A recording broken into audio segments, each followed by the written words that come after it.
stadium is sold out. Hopes are at an all-time high. The fans are going wild. The Dubuque Senior Rams are on a winning streak and losing seems out of sight. But it wasn't always like this.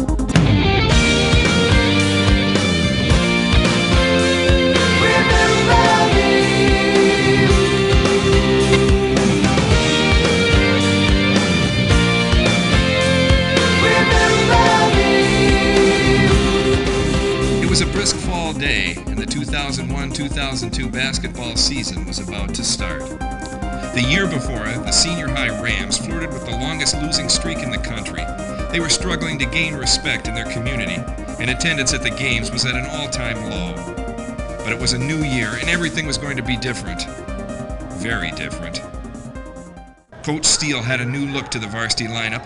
His son, freshman Colby Steele, stepped in as a starter, and newly arrived Spencer Carter was a 6'8" superstar. The team was looking good, and it looked as if it just might be a different year. Yet no one knew just how different it was going to be. As our nation faced tragedy in the fall of 2001, so did Coach Steele.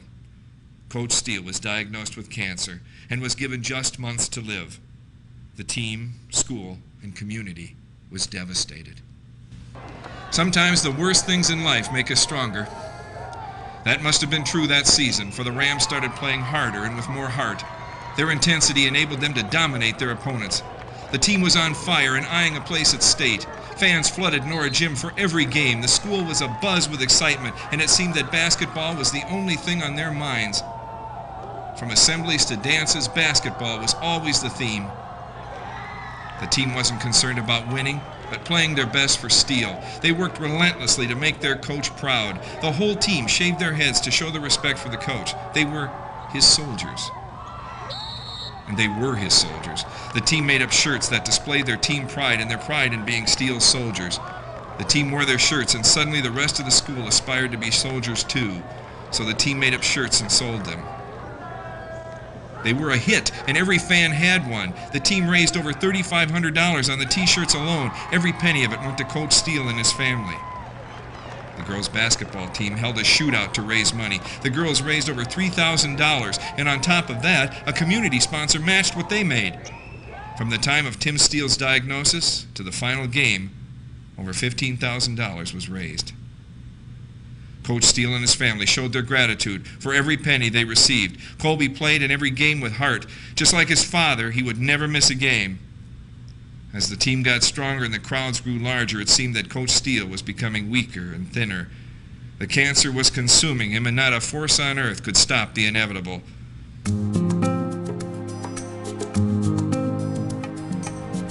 Coach Steele died on February 2002. The funeral was held in the Nora Gym, full of his friends, family, and students, his soldiers. It was an unforgettable day with tears, pain, poems, and memories. Coach Steele showed his students that knowledge was power. He showed his team how to play with heart and taught them never to give up. He showed his fans that his team could win and what school pride really meant. He showed his school how to come together in love. He showed a town called Dubuque that anything is possible with a little heart. Think of Job, his God to decry, still clinging to faith, though asking why.